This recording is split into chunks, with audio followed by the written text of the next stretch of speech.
Paz e graça aos seminaristas do curso teológico Batista da Família.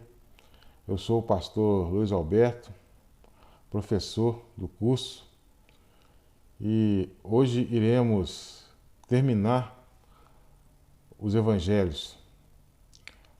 Iremos falar do Evangelho de João, que é o quarto evangelho a ser descrito aqui na Palavra do Senhor. Bom, dentre os quatro evangelhos, o de João foi escrito depois dos três primeiros. O apóstolo, ele deu ênfase na divindade de Cristo, ou seja, na deidade do Senhor Jesus. João tinha a intenção de provar que Cristo era filho de Deus, ou seja, ele também era Deus. Como diz lá, né, no princípio era o Verbo, e o Verbo estava com Deus, e o Verbo era Deus. Então, esse era o foco principal do apóstolo João, de mostrar que Jesus é Deus. Muitos estudiosos entendem que o Evangelho foi escrito pouco antes da queda da cidade de Jerusalém e da destruição do templo, fato que ocorreu na década de 70 depois de Cristo, quando os judeus se rebelaram contra César e os romanos chegaram com um poder muito grande de destruição para reprimir aquela rebelião e destruiu a cidade, mataram muitas e muitas pessoas a fio da espada e destruíram o templo. Aí se cumpre a profecia do Senhor Jesus, que se deu lá no sermão escatológico, no capítulo 24 de Mateus, que diz que não ficaria pedra sobre pedra naquele templo belo que estava maravilhando os apóstolos. Não ficaria pedra sobre pedra. E isso aconteceu na íntegra, pelo fato de que os romanos atearam fogo ali naquele templo, o ouro das paredes, os utensílios, eles se derreteram e entraram por meio das frestas das pedras. E para retirar esse ouro, os romanos, eles tiraram as pedras para poder resgatar esse ouro que estava ali, que tinha entrado ali naquelas gretas. E cumpriu essa profecia de que não ficaria pedra sobre pedra. Hoje nós temos lá somente uma parte do muro, né, que era o muro do templo ali, que era o que se chama Muro das Lamentações, onde os judeus até hoje vão lá para lamentar os seus infortúnios. Bom, então provavelmente foi escrito antes desse fato, né? Antes da década de 70. O local mais provável da escrita do Evangelho foi na cidade de Éfeso. Como é de conhecimento pela tradição, o apóstolo João, ele foi pastor em Éfeso. Ele ficou lá pastoreando por um tempo, né? Então, provavelmente foi dali que ele escreveu esse quarto evangelho. No Evangelho de Mateus, o Senhor Jesus é apresentado como Rei dos Judeus. No Evangelho de Marcos, o Senhor Jesus é apresentado como servo. No Evangelho de Lucas, o Senhor Jesus é apresentado como Filho do Homem, na sua humanidade perfeita. E no Evangelho de João, o Senhor Jesus é apresentado como Filho de Deus. Então esses são os focos, né? Os enfoques dos quatro evangelhos. Os quatro evangelhos. A narrativa de João é diferente dos sinóticos. Como nós já dissemos anteriormente, os três primeiros evangelhos, Mateus, Marcos e Lucas, são sinóticos. E eles apresentam o Senhor Jesus dentre as mesmas narrativas, porém com maneiras de verem, né, com visões, melhor dizendo, diferentes, mas sem contradizer, e sim complementando um evangelho complementando o outro. E o evangelho de João, ele sabia o que já tinha sido escrito e ele procurou escrever outras formas de apresentar o Senhor Jesus. Enquanto os sinóticos eles focavam o Senhor Jesus, o seu ministério mais na Galileia, o Evangelho de João, ele focava o ministério do Senhor Jesus na Judéia. E mais especificamente, na semana da sua crucificação. A autoria do Evangelho, como já dissemos anteriormente, foi atribuída ao próprio João. Esse João é o irmão de Tiago, filho de Zebedeu, e sua mãe, Salomé. Então, ele era daqueles três, né? Pedro, Tiago e João, e sendo João irmão de Tiago. E o apóstolo João, ele foi o único que esteve aos pés da cruz na crucificação de Jesus. E também ele era chamado de discípulo amado. E além do Evangelho de João, ele escreveu mais 3 cartas, né? Primeira, segunda e terceira João, e também escreveu o livro profético, que é o Apocalipse. Então, esse apóstolo, ele teve uma proeminência muito grande no Novo Testamento, escreveu 5 escritos, né? O Evangelho, as 3 cartas e o livro profético, que é o Apocalipse.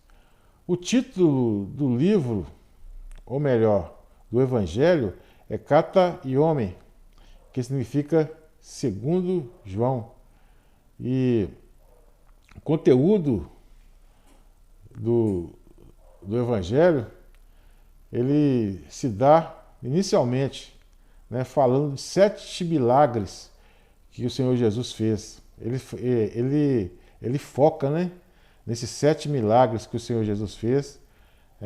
No primeiro ali, as bodas de Caná da Galileia, no capítulo 2, que o Senhor Jesus transformou água em vinho.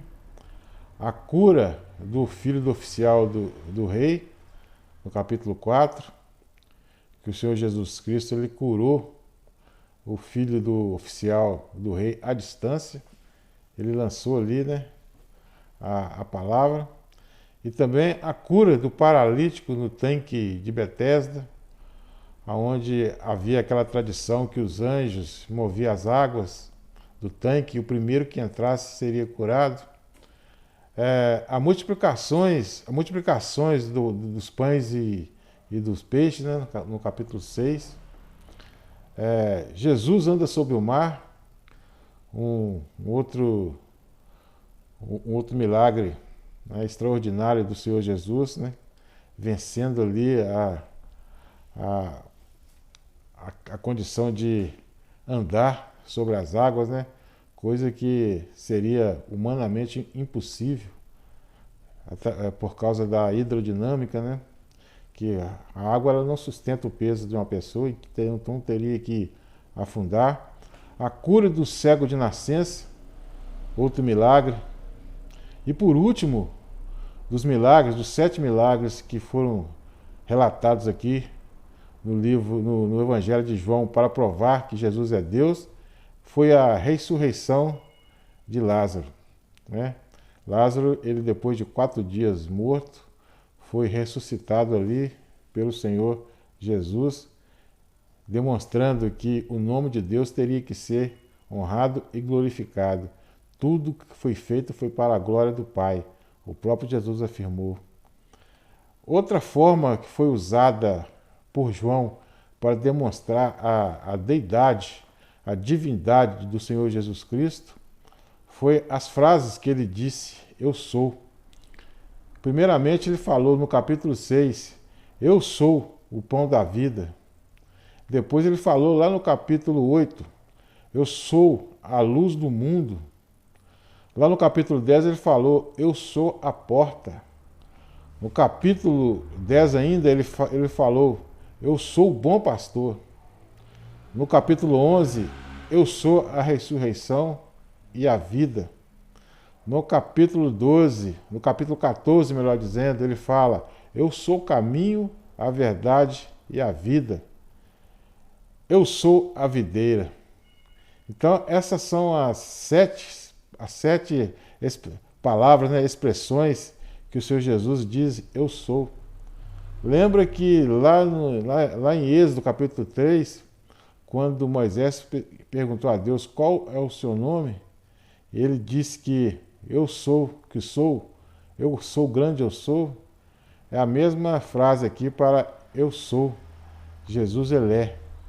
Jesus ele não foi criado, ele sempre foi, ele é. E ele é Deus também, ele é coigual, ele é coeterno e ele é consubstancial ao Pai. Ele é da mesma natureza do Pai, ele é Deus. E aqui ficou provado nas palavras aqui descritas nesse Evangelho, Evangelho segundo João, Jesus, ele é Deus. O Evangelho de João, ele possui 21 capítulos. E o João e o Antigo Testamento, uma relação entre João e o Antigo Testamento se dá sendo que Jesus é o pão do céu. Veja aqui João 6,31, a afirmação.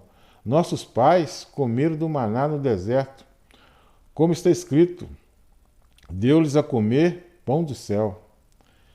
E já em Êxodo 16,14, a seguinte afirmação.